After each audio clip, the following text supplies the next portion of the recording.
Al-Ustaz Profesor Abdul Somad LCMA PhD. Kepada beliau waktunya kami persilakan dengan waktu tanpa batas.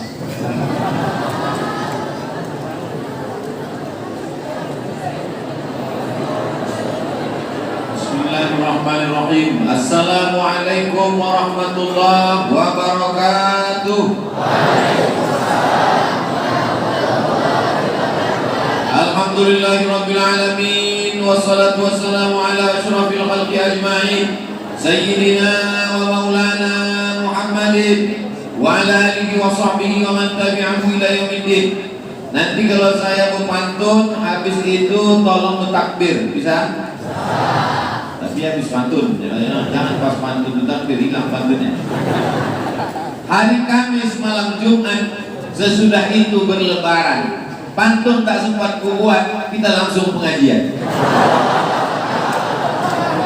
Menangkap puyuh di Bukit Selasih. Thank you dan terima kasih.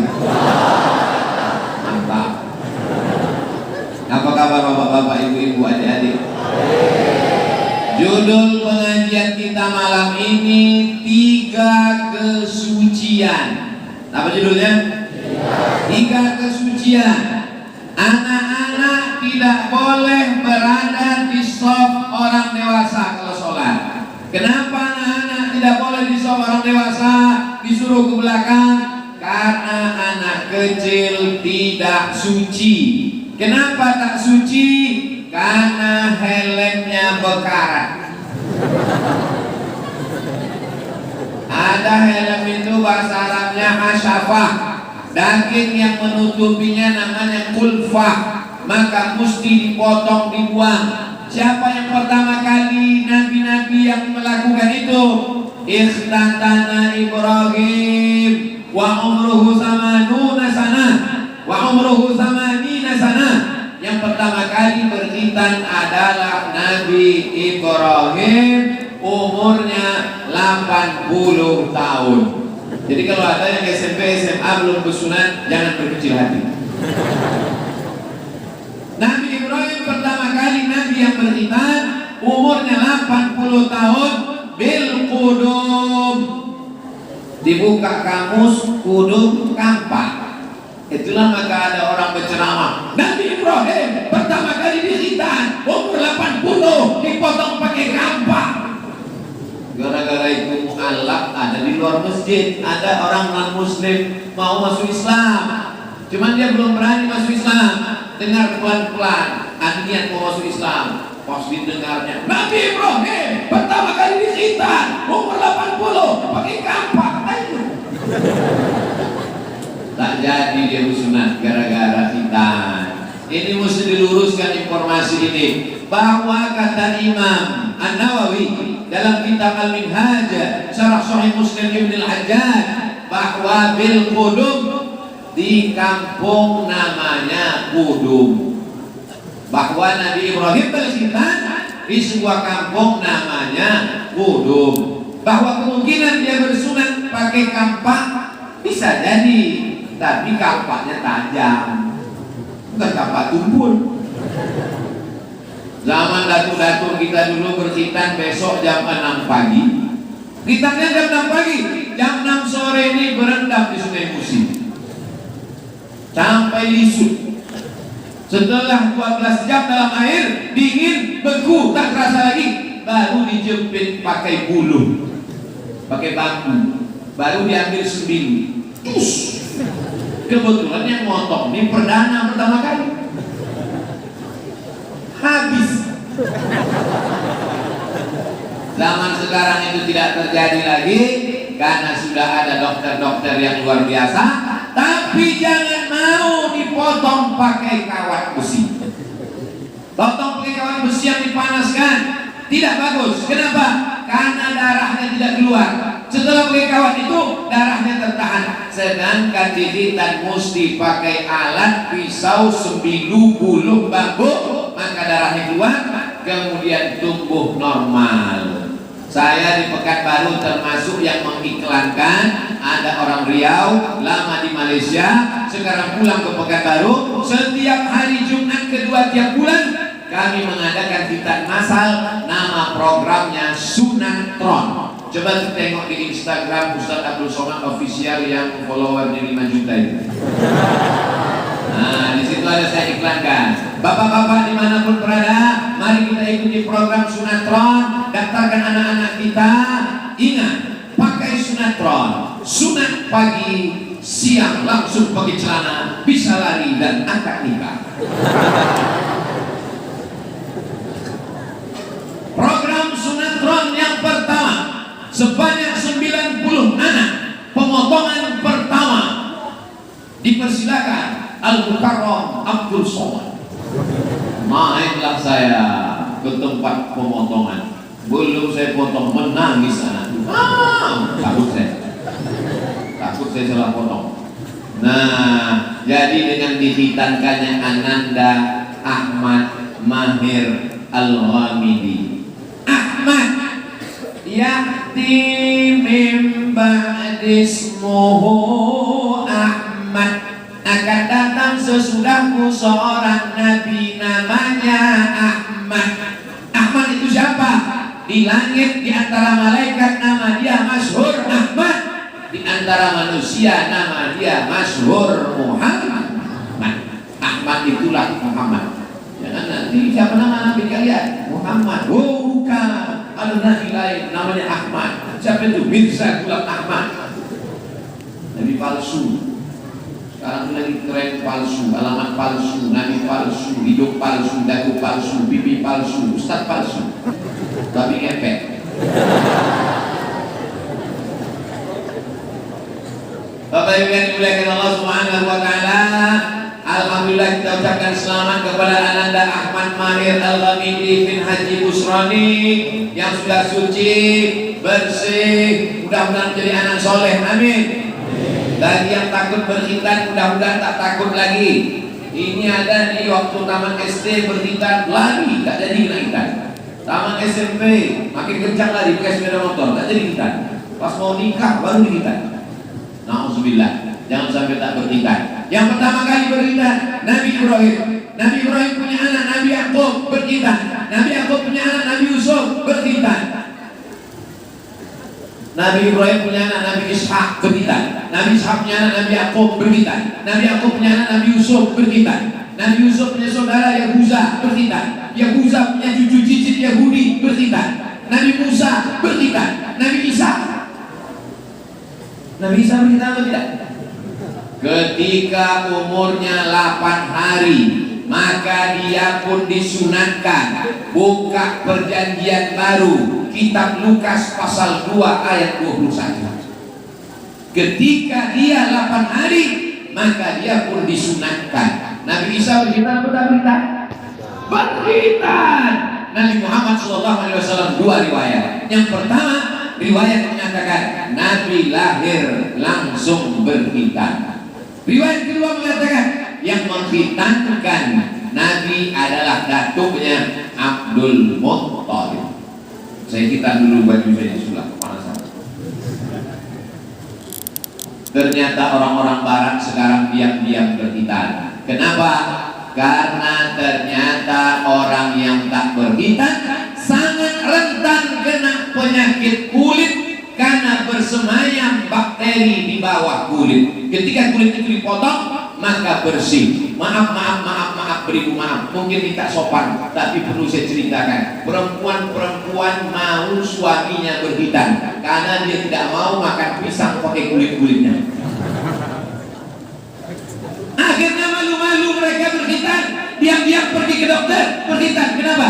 Karena kata dokter spesialis kulit dan kelamin, berkhitan itu amat sangat baik bagi kesehatan. Yang paling mengerikan nampaknya adalah yang paling mengerikan kena kanker kulit pada kelamin. Jadi orang Jepang berkhitan, orang Amerika berkhitan, orang Eropa berkhitan, tinggal bersyahadatnya lagi. Insya Allah kita doakan mereka sudah berkhitan bersyahadat asyhadu an la ilaha illallah wa asyhadu anna Muhammadan Rasulullah. Saudara-saudaraku yang mau masuk Islam, jangan kalian terhalang bersyahadat hanya karena takut berkhitan, karena berkhitan itu manfaatnya amat sangat banyak sekali. Anak-anak ini sebetulnya khitan adalah proses mundur ke belakang, kasih nama yang baik. Nama yang baik nama siapa?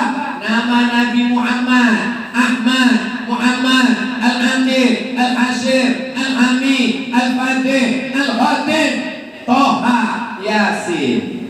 Salatullah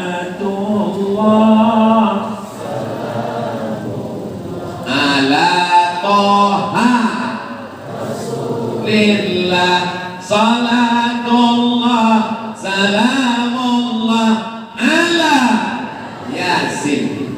Siapa nama anaknya? Ahmad. Siapa nama anaknya? Muhammad. Siapa nama anaknya? Toha. Siapa nama anaknya? Yasin. Siapa nama anaknya? Fatih. Siapa namanya? Khatib. Siapa nama anaknya? Aqib. Siapa nama anaknya? Hashir. Siapa nama anaknya? Ami. Semuanya adalah nama Nabi Muhammad SAW. Nama yang bagus kedua adalah nama yang dinisbatkan kepada Allah, hamba Allah, Abdullah, Abdurrahman, Abdurrahim, Abdul Ghafur, Abdul Somad.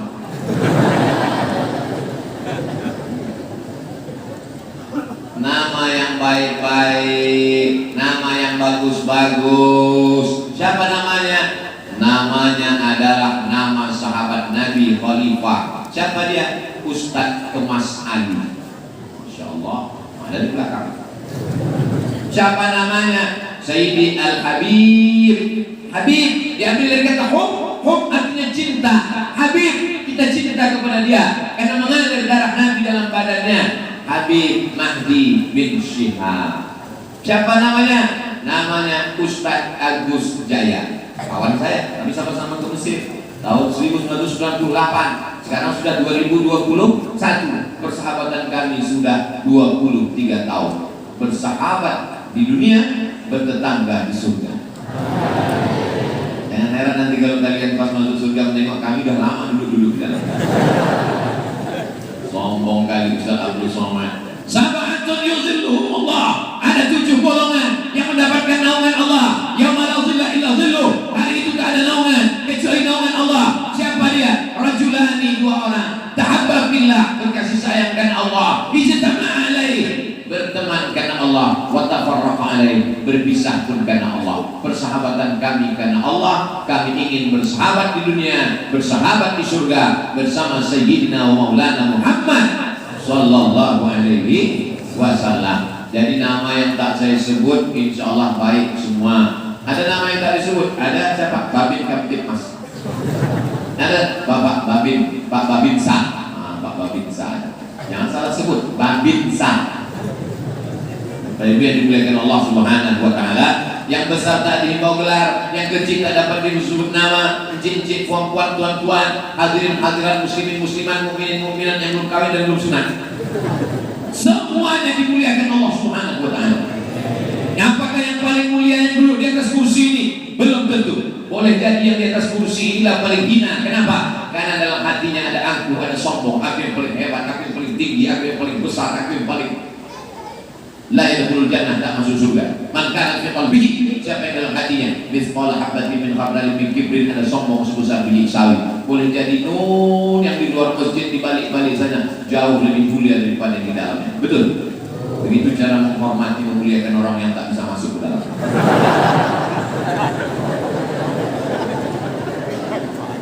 Bapak Ibu yang dimuliakan Allah Subhanahu wa taala, sebagus-bagusnya dihitan itu waktu kecil. Dulu saya di kampung ada salah kaprah. Katanya kalau dihitan waktu kecil badannya kecentek, tak besar-besar. Padahal itu bohong, mitos semata. Bagus dihitan waktu kecil. Kenapa? Karena anak kecil tak begitu terasa merasakan sakit, digunting sedikit, hilang. Kalau udah besar agak payah. Dulu kita kecil, saya tak tahu di kampung kita. Di kampung saya kecil, anak-anak kecil tak boleh dikasih makan perut ayam.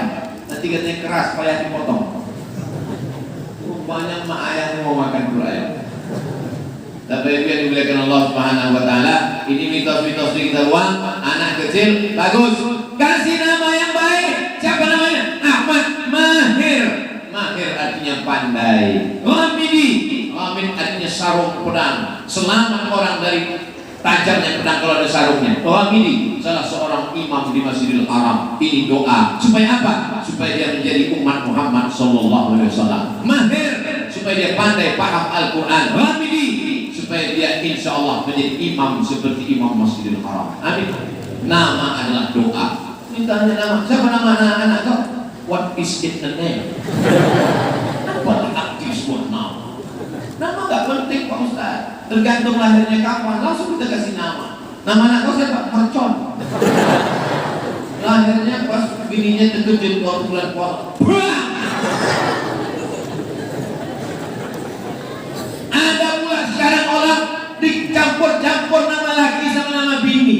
Campur laki sama bini. Nama laki Sulaiman, dipanggil Leman. Nama bini Toibah. Campur nama anak Letoy. Apa lagi ini? Kasihlah nama yang bagus-bagus. Jangan buat nama-nama sendiri. Tanya kepada Habib Mahdi, tanya kepada Haji Idrus, tanya kepada Ustaz Ali. Siapa yang cocok nama anak saya ini Pak Ustaz? Anak kau lahirnya kapan? Pas mati lampu. Oh, kasih dia nama Nuaira. Apa arti Nuaira Pak Ustaz? Secercah cahaya. Dia Nuaira. Dia cahaya terang benderang. Nuaira secercah cahaya. Insya Allah sesudah anak kau lahir, PLN masuk tak mati-mati. Nama adalah doa. Ustaz, kami 10 tahun tak punya anak Pak Ustaz. Sekarang alhamdulillah sudah punya anak. Apalah cocoknya nama anak kami ini Pak Ustaz? Tunggu sebentar ya. Syifa Alila Fina Hanina. Insyaallah. Syifa itu Syifa penyembuh. Alila hati kami yang terluka. Fina di tengah kami. Hanina pengobat kerinduan kami. Mantap. Syifa Alila Fina Hanina. Kenapa mesti 4? Supaya mudah pergi haji itu paspor. Semua ada tujuannya. Ustaz, kasih saya nama anak Pak Ustaz. Saya kasih. Kasih saya nama anak Pak Ustaz. Saya kasih. Saya kalau ada selama ini jamaah nasi minta nama anak, saya kasih. Tapi kalau dia minta nama bini, agak payah sekali. Bapak Ibu yang dimuliakan Allah Subhanahu wa Ta'ala, alhamdulillah namanya sudah bagus. Setelah dikasih nama, bagaimana kewajiban seorang tua? Kullu mauludin, setiap anak murtahanun bi aqiqatihi, tergadai dengan akikahnya. Kalau tanah kita tergadai, kita tebus. Kalau cincin kita tergadai, kita tebus. STNK BPKB tergadai, kita tebus. Bagaimana menebus anak yang lahir? Tuzbahu anhu yauma sabihi, sembelihkan kambing pada hari ke-7. Ada kambing di kampung kita? Kampung siapa? Sembelihkan anak. Sembelihkan anak pula. Sembelihkan kambing untuk anak di hari ke-7. Tak ada duit Pak Ustaz hari ke-7, hari ke-14. Tak ada duit hari ke-14, hari ke-21. 3 stasiun tak ada duit. 7, 14, 21. Tapi kau bisa begini, modal mertua kemarin Pak Ustaz. Tak ada hari ke-7, tak ada hari ke-14, tak ada hari ke-21. Tak usah kau tengok kalender lagi. Asal ada duit, potongkan. Anak kelas 1 SD, boleh. Kelas 1 SMP, silakan. Sudah semester 2 Pak Ustaz di Universitas Sriwijaya, di UIN, silakan potongkan kambing. Tapi kalau udah semester 2, potong kambing aja, jangan diayun pakai marhaban. Semester 2 marhaban,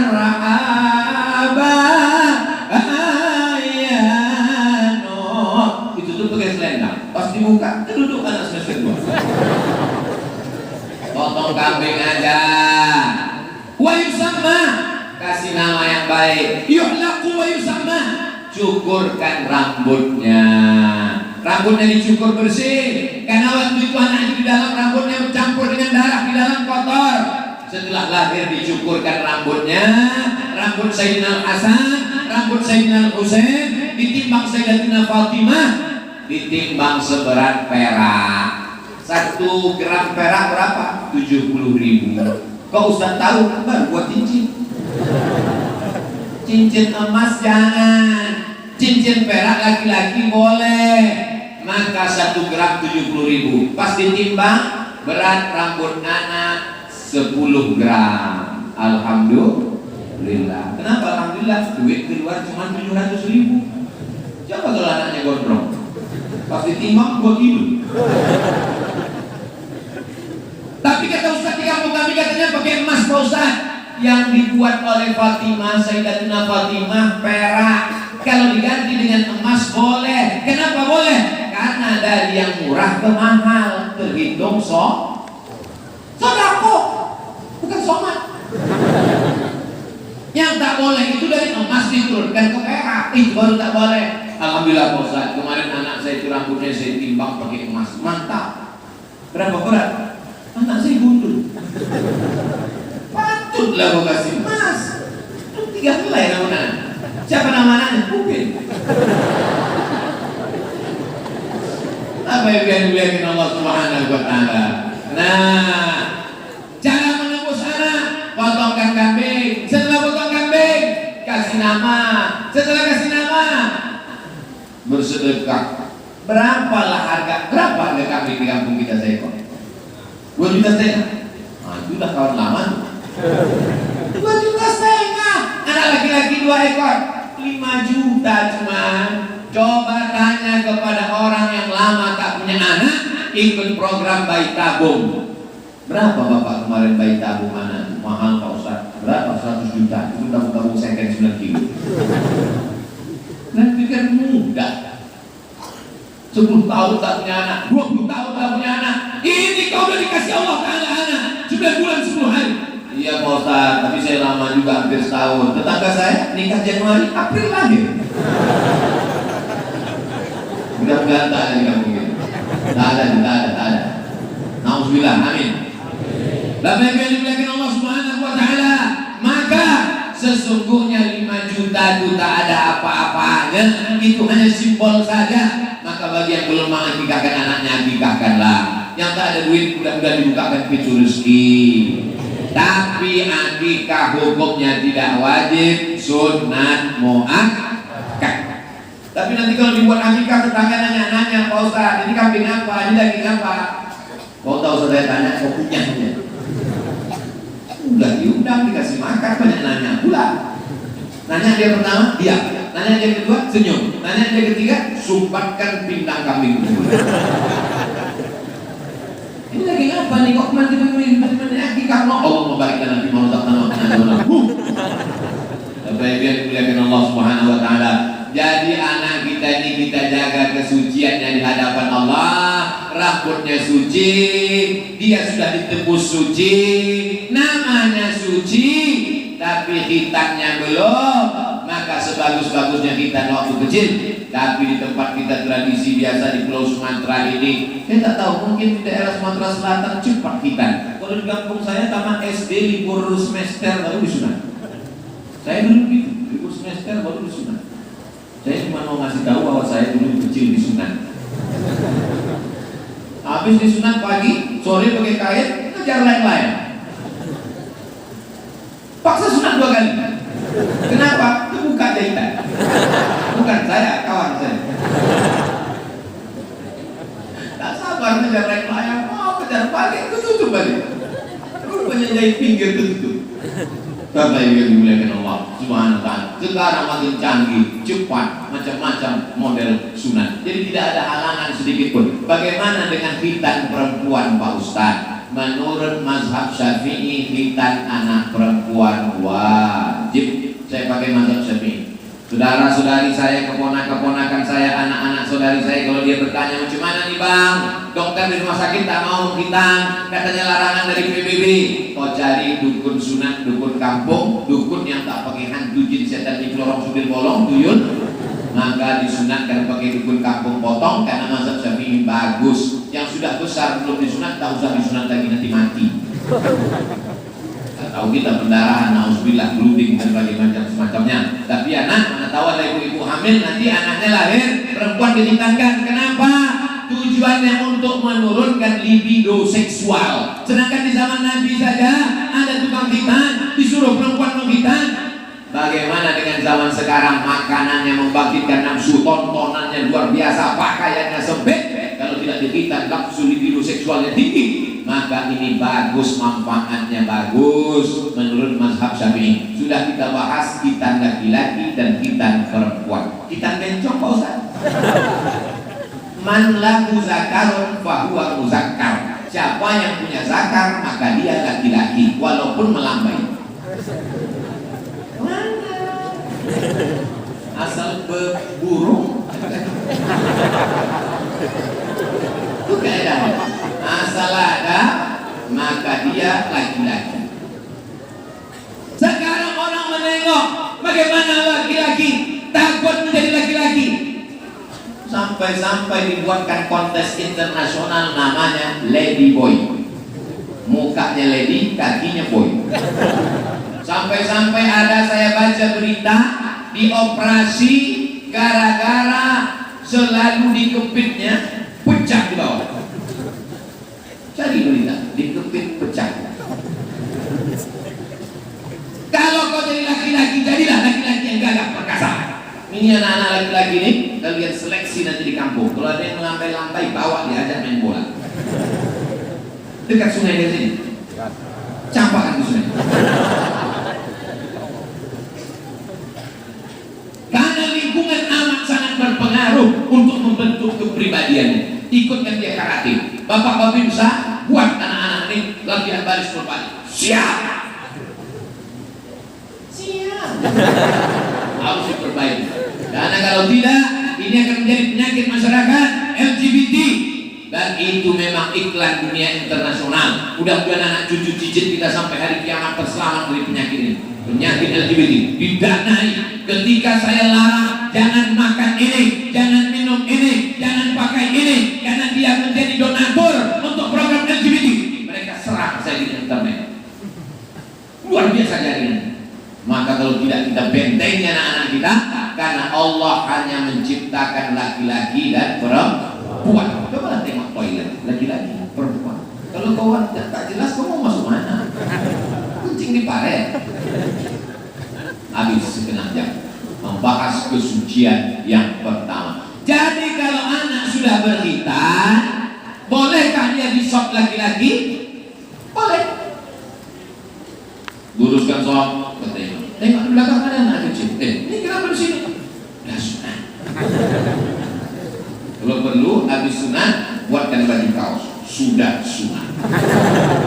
Tulis di belakang, aku di sop pertama. Emang masalah buat lo? Syarat yang kedua, anak itu suci supaya dia bisa disop laki-laki. Setelah dia berkhitan, wuduknya mesti betul. Ini saya tengok anak MDA, anak kecil udah sunat tapi hidupnya tak betul. Hidupnya keran, sifat-sifatnya deh. Hidupnya keran, ambil air. Nah, itu bukan wudhu, cuci muka, cuci mata. Maka ini kalau sudah diajarkan dia yang baik-baik, muru auladakum bis-shalah, suruh anak kamu sholat. Wa hum abna'u sab'a sinin, umur 7 tahun disuruh sholat. Masukkan dia ke sekolah tahfiz Quran. Ada tahfiz Quran tempat kita? Alhamdulillah, masukkan. Yang sudah mendaftarkan, alhamdulillah. Yang sudah kuajak, kasih tahu tak juga masuk, inna. Jangan salahkan kalau anak kau nanti pecandu narkoba. Jangan salahkan kalau anak-anak kau mabuk. Jangan salahkan kalau dia menjadi pezina. Masukkan, paksakan, bawakan. Itulah satu-satunya yang menjadi penyelamat kita. Mati kita nanti, dia yang akan bangun tengah malam dan berdoa, "Firli wali walidayya warhamhuma kama rabbayani." Habis masalah kesucian yang pertama, masuk kesucian yang kedua. Selama 11 bulan ini telinga kita bekarat, mata kita bekarat, otak kita bekarat, hati kita bekarat. Maka membersihkan karat-karatnya itu diturunkan Allah hujan. Kalau hujan sudah turun, maka bersihlah daun-daun bunga-bunga kembang semerbak. Hujan itu bernama Ramdah. Ramdah itulah asal dari kata Roma. Ramadan, Ramadan, Ramadan.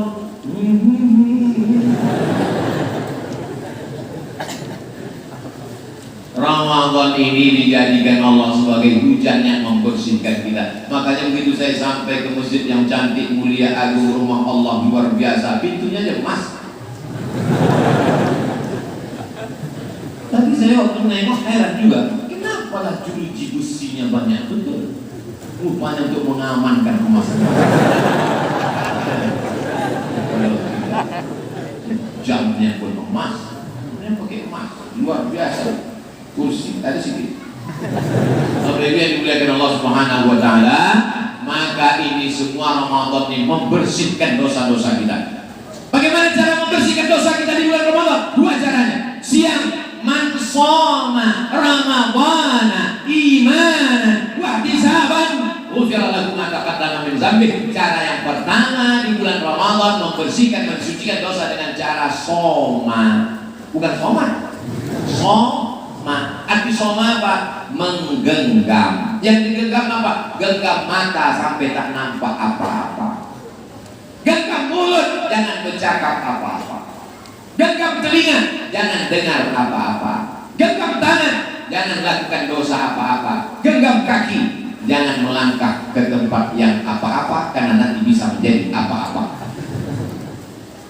Alhamdulillah Pak Ustaz, sudah 21 hari puasa. Memang selama 21 hari di mata saya genggam terus. Kenapa? Tidur terus. Bukan itu maksudnya, Beb. Bagaimana mata ini tidak menengok yang haram? Bagaimana telinga ini tidak mendengar yang haram? Bagaimana otak ini tidak memikirkan yang haram? Itulah maksud shoma, siam. Ya ayyuhalladzina amanu kutiba alaikumus syiyam. Sekarang kalau kita pergi ke kota-kota besar, makin besar masjidnya, makin besar kipasnya, makin besar AC-nya, makin besarlah orang bergelimpangan dalam masjid. Korban-korban tentara Israel. Pas ditanya, Pak, bangun Pak, bangun. Naumus sha'im wal ibadah. Tidurnya orang puasa Allah ibadah. Hafal bulan ya hadis ini.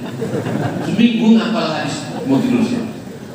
Bulan puasa ini bukan bulan tidur. Perang Badar 17 Ramadan, pasukan Islam 313 melawan pasukan kafir musyrik. Bulan apa? Ramadan. Hari Jumat 17 Ramadan bertempur pembebasan kota Makkah. Tahun 8 Fathu Makkah. Bulan Ramadan ada seorang pasukan panglima perang namanya Jabal Tariq. Siapa namanya? Jabal Tariq. Ini Afrika, sana Eropa. Menyeberang dia dari Afrika Utara ke Eropa. Di bawahnya kapal kayu yang besar. Maka selat itu disebut dengan selat Gibraltar. Gibraltar diambil dari Jabal Tariq. Jabal Tariq menyeberang ke Eropa sampai ke sebuah negeri. Negeri itu disebut dengan Andalusia. Karena anak muda kalau ditanya, tahu kalau di mana Andalusia? Enggak. Real Madrid Barcelona? Tahu. Itulah Andalusia. 700 tahun Islam berkuasa di Andalusia. Andalusia ditaklukkan pada bulan suci Ramadan.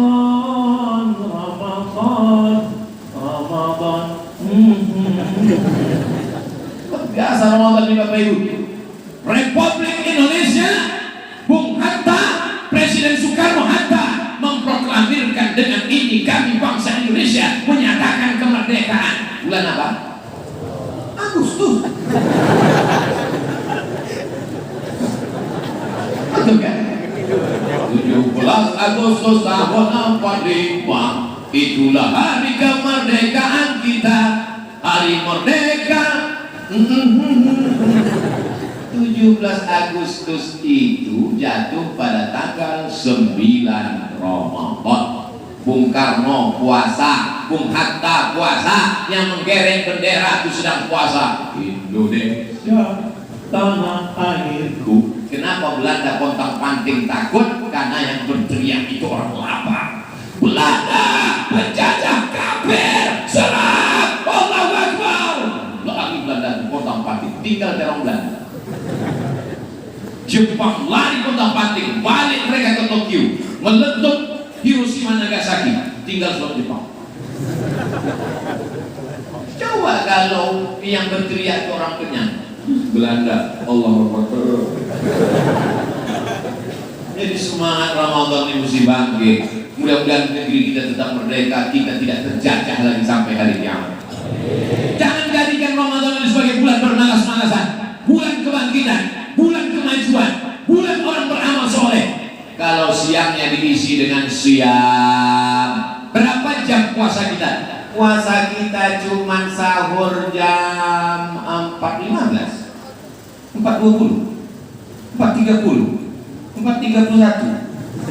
Habis itu kemudian berbukanya jam 6. Dari jam 4 ke jam 6, jam 4, jam 6 cuma 16, cuma 14 jam. Bandingkan dengan saudara kita di Eropa yang begitu lama.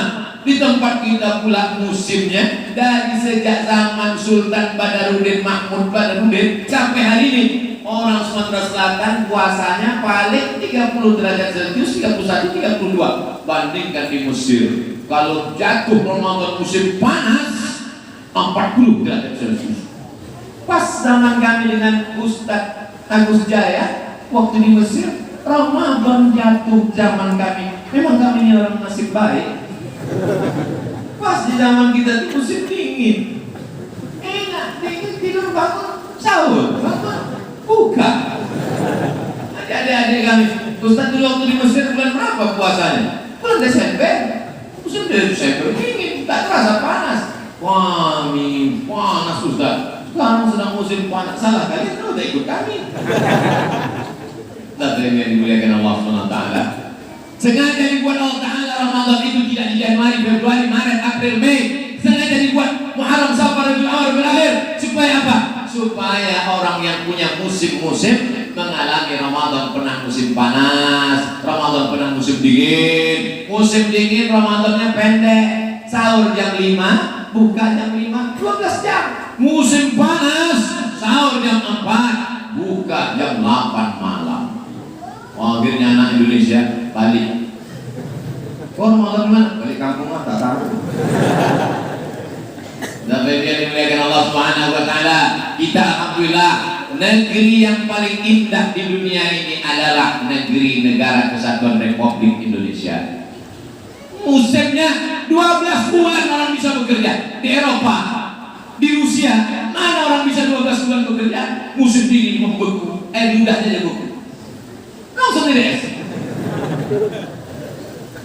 Bayangkan itu. Tapi tempat kita di Indonesia ini orang gila aja hidup. Di Eropa mana bisa orang gila hidup? Musim dingin kedinginan mati, musim panas kepanasan mati.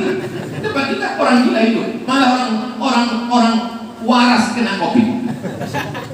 Orang gila sehat. Pas COVID mau ini tak usah, ini udah kasihan orang gila.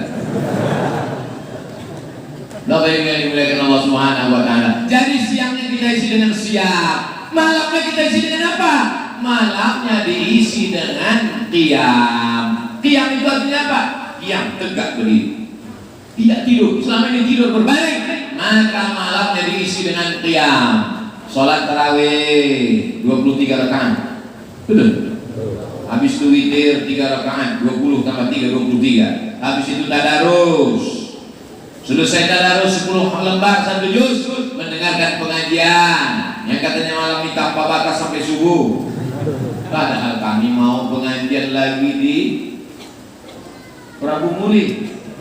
Lalu kemudian saya mau ngasih tahu bahwa sebentar lagi habis. Lalu kemudian setelah pengajian pulang tidur jam 10, 11, 12, 1, 2, 3. Paling lama tidur 5 jam. Bagus bangun jam 2. Nanti bangun malam pertama sholat sunnat wudu. Usolli sunnat al-wudu rakaataini lillahi ta'ala. Apa dalilnya sholat sunnat wudu? Bilal, kemari Bilal. Apa amalanmu Bilal? Ku dengar suara selop sendalmu dalam surga. Kresek, kresek, kresek, kresek, kresek, kresek. Sendal Bilal sudah masuk surga dulu. Makanya nanti kalau ada pulang sendalnya hilang jangan cemas. Kita sudah masuk surga dulu. Hanya sendal Ustaz Bilal hilang dulu. Apa amalmu Bilal sehingga kau tua masuk surga duluan? Aku tak pernah meninggalkan sholat sunat wudu. Ustaz Somad amalkan setiap malam Ramadan, malam yang ke-22 ini insya Allah sholat sunat wudu. Habis sholat sunat wudu, salat sunat apa pula taucu? Taubat. Dosa kita banyak. Usolli sunnat taubat rakaataini lillahi ta'ala. Setelah itu salat sunat tahajud. Habis salat sunat tahajud witir. Jangan witir lagi karena tadi sudah witir. Tak boleh 2 kali witir dalam semalam. Witir sudah. Bagusnya witir nanti malam atau tadi Pak Ustaz? Jangan kalian tinggalkan imam sendirian di depan.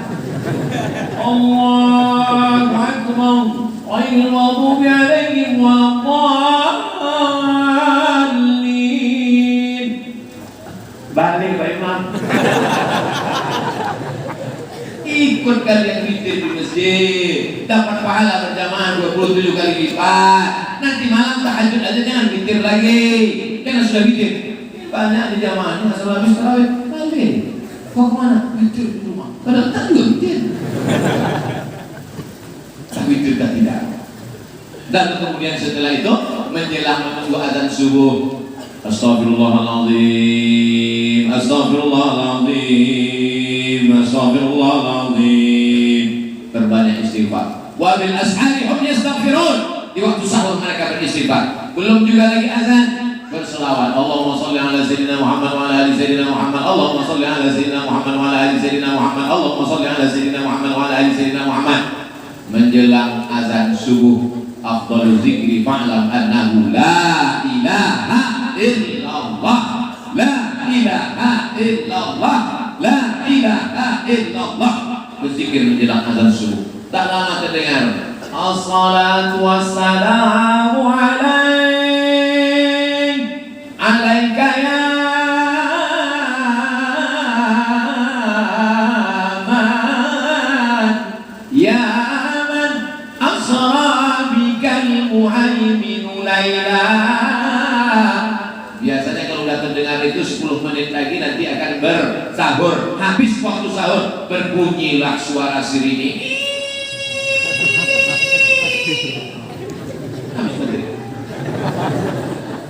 Apakah kalau sirine berbunyi itu kami tak boleh lagi makan Pak Ustaz? Mazhab Syafi'i hati-hati. Kalau sudah berbunyi sirine, masuk kamar mandi, gosok gigi, mulut bersih. Berapa lama kalian menunggu? Kata Anas bin Malik, kira-kira 50 ayat kami tenang menunggu. Itulah dalil imsak 50 ayat. Dihitung sekarang lebih kurang 10 menit, mulut sudah bersih. Tapi bagi yang terlambat karena kerja berat, siangnya banyak kerja, tak sempat tidur, tidur malamnya lama, terbangunnya justru pasir ini.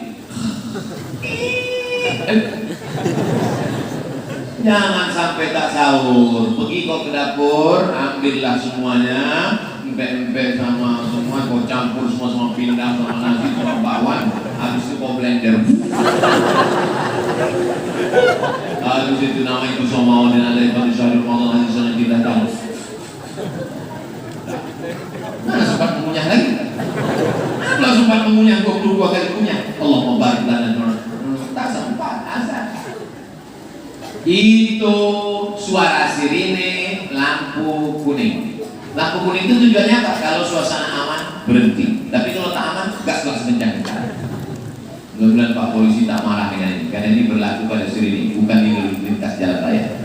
Bapak Ibu yang dimuliakan Allah Subhanahu Wa Taala, maka malam-malam kita ini cuma tinggal 8 malam lagi. Malam ini sudah malam yang ke 23. Hah? 22. Di tempat lain pas saya bilang 23 setuju. 22 Ustaz. Ini istiqomah.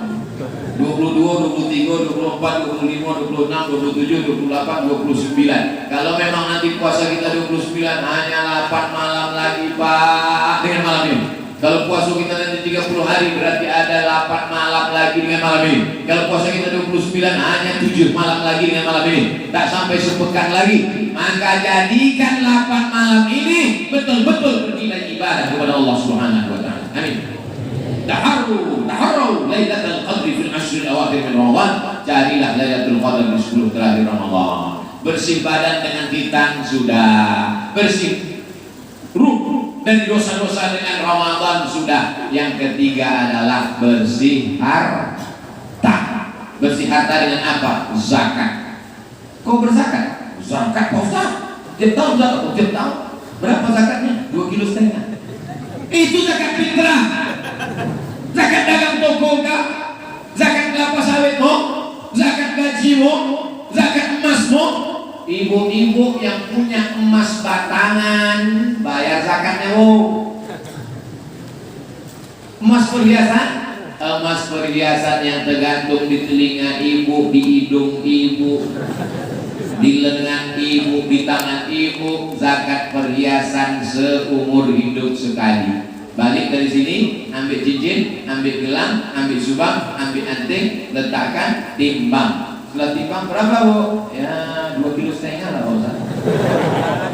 Keluarkan zakatnya seumur hidup sekali menurut pendapat ulama yang mengatakan zakat perhiasan tidak ada. Tapi menurut pendapat yang mengatakan zakat perhiasan ada, nisabnya tinggi, 200 miskol. 200 miskol itu berapa, Pak Ustaz? 850 gram sekilo kurang 1,5 ons. Jadi kalau ada ibu-ibu yang pergi undangan merah mukanya karena di sini 2 on. Sini 2 on. Berarti setengah kilo kalau pergi undangan mengumpul. Yang lewat 850 gram maka dibayarkan setiap tahun.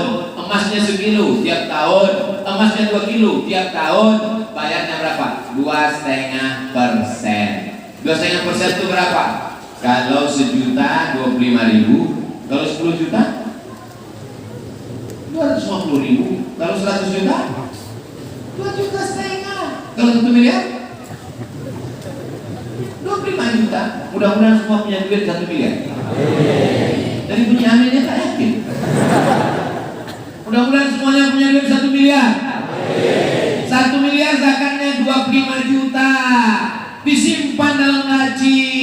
Lacinya dikunci. Simpan dalam lemari. Lemarinya dikunci. Masuk dalam kamar. Kamarnya dikunci. Simpan di rumah. Rumahnya dikunci. Kebakaran. Hilang. Begitu mudah Allah ingin menghilangkan harta. Kau simpan 25 juta. Simpan. Ustaz tak tahu. Kalau pergi ke masjid pakai baju compang-camping. Semua orang naik. Patutlah dia masuk ke kotak 2.000 perak. Susah dia. Padahal tabungannya 1 miliar. Mestinya 2 juta, 25 juta dia simpan. Simpan. Tiba-tiba tak ada angin, tak ada hujan, sakit telinga. Tak terdengar suara Malikul Ma'bud. Mana Malikul Ma'bud? Apa? Mana Malikul Mawjud? Apa? Sallu salatan witri salata raka'atin azabakumullah. Tarawih itu. Pergilah ke rumah sakit THT, telinga hidung tenggorokan. Datanglah dokter. Dokternya senternya kecil. Telinganya Pak, periksa 10 juta. Sebelah kanan Pak, 10 juta. Ongkos pasang 5 juta. Pas 25. Bagi yang tak mau berzakat, silakan simpan duit kalian. Aku tak nakut-nakutin. Tapi rasakan sendiri lah, gimana? Ada gejala. Kalau agak gatal-gatal sih kita mulai dulu. Keluarkanlah zakat. Boleh kami berzakat ke masjid, Pak Ustaz? Boleh. Masjid zakatnya masuk mana? Fisabilillah.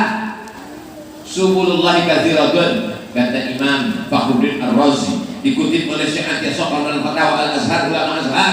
Lasna zakat 8. Innamas sadaqatu lil fuqara wal masakin wal 'amilina 'alaiha wal mu'allafati qulubuhum wal gharimin wa fi riqab wal gharimin wa fi sabilillahi wa ibnis sabil.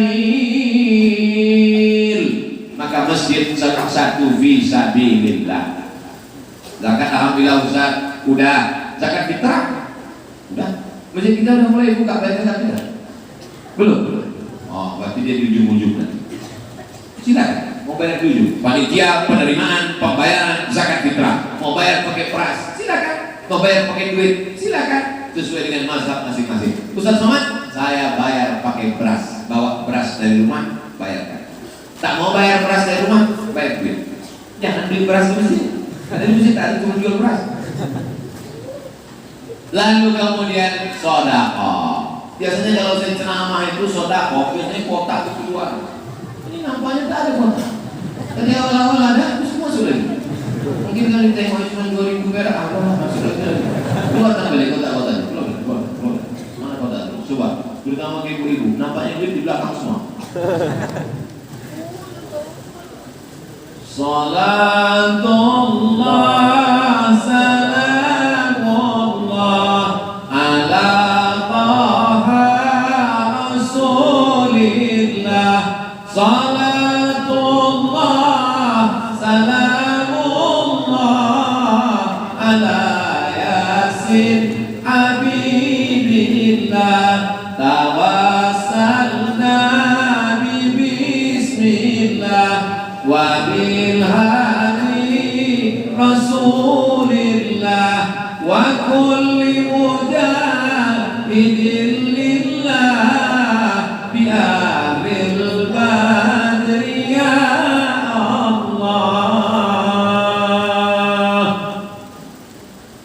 Sallallahu ala Muhammad, sallallahu ala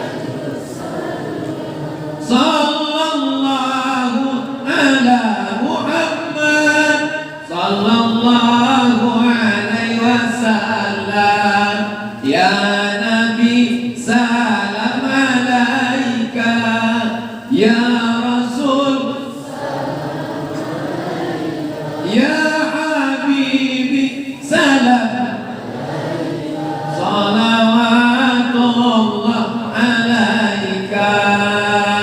Ini sedekah. Ini masjid yang bisa besar, megah, mewah, cantik, kaligrafi lengkap semuanya. Ini orang-orang yang bersedekah, yang berinfak, yang sudah berwakaf. Mudah-mudahan wakafnya diterima Allah Ta'ala menjadi amal jariah. Yang baru membuka usaha kerja, mudah-mudahan dibukakan Allah pintu rezeki. Yang kaya-kaya mudah-mudahan makin tambah kaya. Yang susah mudah-mudahan dibukakan Allah Ta'ala pintu-pintu perbendaharaan langit. Sulit bagi Allah membukakan rezeki. Inna ma'amruhu idza arada syai'an ayaqula lahu kun. Tak ada yang sulit bagi Allah Subhanahu wa Ta'ala. Nah, inilah 3 kesucian. Suci badan sudah, suci dari dosa sudah, suci harta dengan zakat, infak dan sedekah sudah. Itulah kajian kita malam ini, 3 kesucian. Nanti kalau ada yang bertanya, apa yang disampaikan Ustaz Abdul Somad tadi? Entah sunat-sunat aja ceritanya. Apa hukum menyogok dalam Islam? La'ana Rasulullah SAW ar-rashi wal muntashi. Orang yang menyogok, orang yang menerima sogok dilaknat. Laknat artinya ba'idun anir rahmah, jauh dari rahmat Allah. Kita masuk surga karena rahmat Allah. Orang yang kena laknat jauh dari rahmat Allah. Dari masogok 5 juta, 50 juta mau jadi pegawai, diterima sogok, dibelikan ke beras, beras masuk rice cooker jadi nasi, disuap ke mulut Allah membarik lagi marotan tanah wakil azab warna itu sama wakil Muhammad kasut babi keamanku. Setetes darah gara-gara semangkuk nasi berubah setetes darah masuk ke dalam badan. Ayyuma lahmin, setiap daging di badan nabata min haramin, tumbuh dari yang haram. Fanaru aulabi, tempatnya api neraka jahanam. Mudah-mudahan anak cucu kita selamat dari sogok menyogok. Ustaz Somad pernah menyogok? Enggak. Menerima sogok? Belum ada yang ngasih. Lulus CPNS tes murni, tidak seperak haram Anda menyogok. Lulus. Sampai sekarang ada pernah orang ngasih duit untuk Ustaz menyogok? Tidak, karena saya tak ada punya kekuasaan. Allah menjaga saya supaya tak menerima sogok. Andai saya jadi pejabat, mungkin kita banyak juga dapat duit. Sulit kita tolak kan? Mau ditolak apa sih? Masa kita terima dengan berat hati? Kasihnya 20 miliar, kita ambil, kita keluarkan 2,5% bagi umroh, selesai. Iya kan? Iya kan? Jangan kau sangka Makkah itu laundry. Kau pikir Ka'bah itu mesin laundry. Inna Allah thayyibun, Allah maha suci. La yaqbalu illa thayyiban. Allah tak terima kecuali yang suci-suci saja. Labbaik Allahumma labbaik, labbaik la syarika laka labbaik, innal hamda wan ni'mata laka wal mulk la syarika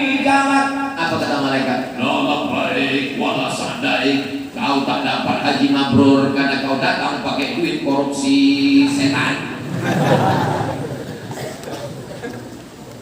Berapa banyak orang pergi ke Makkah, tawaf, sa'i, pakai jilbab panjang, selfie balik pakai rok pendek. Pak, kemarin kan katanya udah umroh, sekarang kau buka umrah. Tuntutan skenario. Umroh Abu Lahab, haji Abu Jahal. Pada kebiasaannya resepsi pernikahan, diisi dengan pembacaan Al-Quran. Berikut ini mendengarkan pembacaan Al-Quran yang akan dibacakan oleh Qori kita. Di mana duduk Qori kita? Di belakang. Begitulah kalau mau buat acara. Jangan dipajang anak gadis di depan. Yang jomblo meleleh air matanya. Qori biarkan dia ngaji di belakang, yang kita nikmati suaranya saja. Begitu, tiru macam yang dijadikan di kampung kita. Habis itu baca Yasin, bagus. Wal Qur'anil Hakim. Kenapa baca Yasin? La tuqra'u fi amrin yasir illa yassarahu Allah. Segala yang susah-susah, yang sulit-sulit dimudahkan Allah dengan baca Yasin. Ceramah agama, bagus. Nasihat perkawinan yang akan disampaikan oleh Al-Mukarram Al-Ustaz Jemputan Thomas Ali dari Palembang. Nasihat pernikahan kita adalah 5 perjalanan hidup. Yang pertama, pandangan hidup, kata Ustaz Thomas Ali. Habis itu ditutup dengan pembacaan doa. Barakallahu lakuma wa baraka alaikuma wa jama'a bainakuma fi khair. Bagus semua ini. Sesudah itu dilanjutkan dengan acara dangdutan.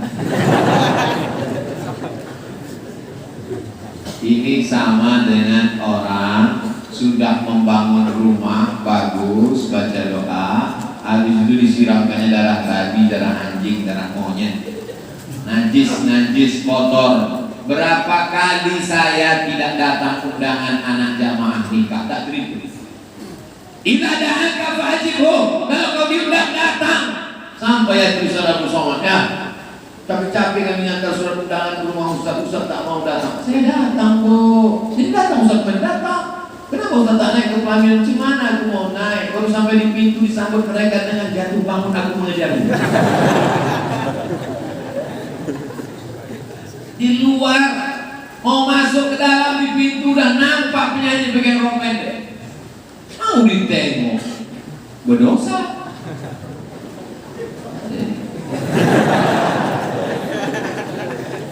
Alhamdulillah sekarang sudah ada grup nasyid. Apa namanya Habib Mahdi? Asyikul Mustafa. Yang mau walimah, yang mau nikah, yang mau sunat, yang mau nikah sekali lagi, hubungi Asyikul Mustafa Habib Mahdi. Tadi malam kami sudah bersama-sama bernasyid, bersih, jauh dari maksiat. Ini semua adalah untuk menjaga. Jangan sampai kita tarawihnya Islami, witirnya Islami, akadnya Islami, tapi dirusak oleh buat tunggal dan penyanyi macam-macam. Saya sudah sampaikan ini ke masyarakat. Kalau dilakukannya juga, aku tak bertanggung jawab lagi di hadapan Allah Subhanahu wa Ta'ala. Kami sudah mendengar penjelasan Ustaz Somad dari youtube.com. Tapi kali ini kami mau mendengar langsung dari Ustaz. Kita percaya sama YouTube. Bagaimana status anak lahir setelah nikah, namun orang tuanya hamil duluan? Kalau ada laki-laki perempuan berzina, hamil dia, dinikahkan oleh fatwa, maka nikahnya sah menurut mazhab Syafi'i, karena hamil tidak menjadi penghalang sahnya nikah. Republik Indonesia memakai kompilasi hukum Islam, pakai mazhab Syafi'i. Itulah makanya Pak Kuah berani menikahkan. Tidak ada kuah di Indonesia bertanya sudah berapa bulan. Asal cukup syarat dinikahkan. Nikahkan Pak, nikahkan engkau dengan anakku dengan mahar seperangkat alat sholat, kita ujian Quran tunai, sah, selesai. Yang jadi masalah adalah kalau dia hamil, dinikahkan saat hamil, lahir anak itu tidak bisa pakai pin si laki-laki. Tapi itu anak saya Pak Ustaz, itu bukan anakmu. Ini DNA tak laku. Tapi pria lain, dia pun Salome. Cuma saya sendiri, Pak Ustaz. Kau berhubungannya kapan? Sebelum akad atau setelah akad? Sebelum akad, tak bisa nyoblos sebelum hari H. KPU aja nggak ngakui kertasnya. Dua, kalau si bapak mati, anak tak dapat harta warisan karena tak ada hubungan nasab. Yang ketiga, anak di pertama lahir laki-laki, maka lahir adiknya perempuan. Si anak laki-laki tidak bisa jadi wali bagi adiknya karena mereka bukan saudara saya, mereka saudara semak tak bisa jadi wali. Empat, anak pertama ini lahir gadis cantik, mau nikah, si bapak ini tak bisa mewalikannya. Walinya siapa? Wali hakim. Wali hakim itu siapa? Pak Kuat. Apa dalilnya? Fasultan waliyun man la waliyalaha. Maka jaga anak gadis kita, jangan mau dibonceng-bonceng orang. Ini punya anak gadis, bonceng sana, bonceng sini, bonceng sana, bonceng sini, masuk angin gembung. Pak, ku bawa anak gadis bapak ya? Bawalah. Kami pulang jam 12 Pak, asal subuh udah apa? Jaga Pak, jaga Bu. Selagi masih hayat di kandung badan, selagi suara ibu masih mau merepet, kok mau jalan sama siapa? Pulang jam berapa? Mau kemana? Insya Allah selamat anak gadis. Tapi kalau ibu sudah diam, kami pergi ibu pergilah. Ini tak kemana tak balik Bu, terserah kau lah. Kiamat dunia sudah. Ibu mesti merepet terus. Mesti ibu terus semangat, banyak-banyak makan cukup. Semangat untuk menyelamatkan anak-anak gadis kita. Bapak sibuk mencari nafkah, ibu lagi bentengnya di rumah. Jangan sampai anak pakai celana pendek, jangan sampai pakai baju pendek, jangan sampai membuka aurat, jangan sampai jalan sama laki-laki dan perempuan yang tidak mahram. Kalau dia seorang perempuan